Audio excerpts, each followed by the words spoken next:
Okay, Ron, the next question. Ron, from the spiritual writings that you put out here recently, specifically writings 2 and 3, are you saying that the writings in the New Testament are truthful, or was Yeshua's teachings that were destroyed the actual truth? Can you comment on that? Yes.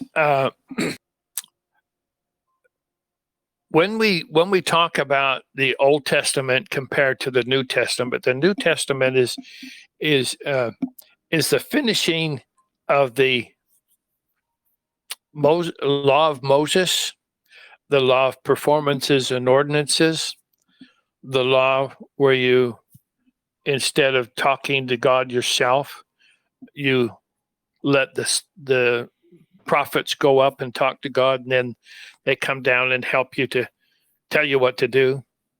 That was because the children of Israel, would not go up on the Mount Sinai and talk to God. And so he gave them 40 years of wandering around in the desert, feeding them only manna to teach them some of the things that they needed to know. Well, that was the law of Moses. And combined with the law of Moses is the fact that these are the people who were called the chosen people. What about those who are not chosen? They've been here all this time. You talk about the Essenes and that sacred organization. They've been here all this time. So there's a lot of things that are going on with the New Testament and let's understand that the New Testament was a target for the cabal to mess up Jesus's teachings. Jesus's teachings is where you'll find the truth. Well, how do you know if they're Jesus's teachings? Well, that's why you have to learn to listen to the voice of the Spirit as it helps and teaches you the things that you want to know. If you're shrouded in religious tenets or belief systems, then sometimes you just don't get a chance to see what Yeshua really taught, because they're all hidden. They're there, but they're hidden from your point of view because you don't believe in some of the things that you're believing in, the ball organized way of believing in things and teaching things, and it becomes a part of your families, the families of man. You become religious oriented, and if it's good enough for my mom, it's good, or my parents, it's good enough for me, and there's very little that people have to say. And that was the reason for writings 2 and 3. I'm not specifically sure which one it is, but it's up to the individual to put aside, let's not say abandon, just put it over there, and your religious teachings, put it over there and explore around a little bit. Don't be controlled.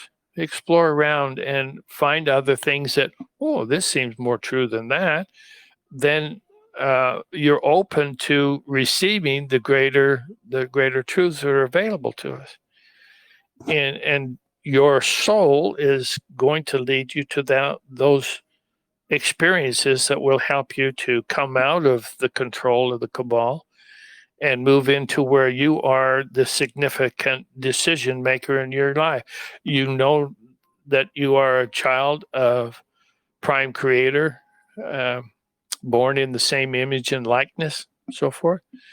And there's some truths there that you just glom onto, and that gets you through a lot of the garbage that's coming around.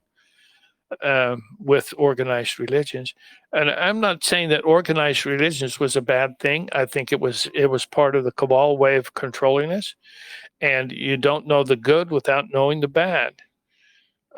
It's not as if we have to go through the bad to find out what the good stuff is, but we appreciate the good more when, it's like a dinner. You appreciate a good cooked meal rather than one that's burned. And that's how you experience things. So there's a lot of stuff in the Bible still, and I tear the Bible down because it's Cabal oriented, but it's the people who translated the writings to make the Bible. Those are the kinds of people. Those are the people who, when given a choice, they'll choose something that supports their way of doing things, and that's the Cabal way of doing things. The Bible was written in the 1600s or something like that. The book, the King James Bible. So they had a lot of time to really mess it all up. And because they didn't have a good understanding of Yeshua's teachings, they left a lot of stuff open to interpretation that they thought would be interpreted the same way that they did. But if people have a better understanding of Yeshua's teachings, they'll have their own way of looking at it and their own way of dealing with it. And that's according to the directions and guidance that their spirit or their soul is giving them. So there's a lot involved, and it's a good question, but let's just understand that Yeshua taught the way. The way is the teachings of Jesus that bring people to a greater understanding, not of life and living and all that, like, to a degree, but it's the things that you learn about yourself that are the most important things for you to understand. Because if you understand that you are a child of God, that you are a creator, born a creator from prime creator, then you have a greater foot up on life because you have a solid foundation of who you are. And this was not associated with the Cabal way of doing things because they never wanted us to know who we are. You can't control us. Try and control us now, Cabal. Try and tell us what to do. I defy them to take away the things that we already know and try and control us, because I'm uncontrollable. I am uncontrollable by the Cabal. It's a dastardly thing to say from their perspective, but I don't care because I know who I am. Does that make me perfect? No, it doesn't. I'm a long ways from being perfect in the eyes of the world. I'm perfect as far as God is concerned. Even with all of the things that they say I've sinned and did all, that's a bunch of garbage.